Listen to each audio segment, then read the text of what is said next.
Here I have Motorola Moto G82, and today I'm going to show you how to take selfie with palm on this device. So firstly you have to open camera, then go to its settings, go to the AI settings and enable gesture selfie, show your palm to take selfie. So now let's try to take this kind of selfie. Like, I show my palm and as you can see it doesn't work. I don't know, maybe my palm is broken.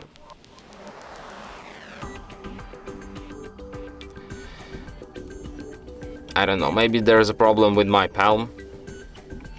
So you can try with your own, but mine is not working. So yeah, unfortunately. But that's how you can enable this feature so easily.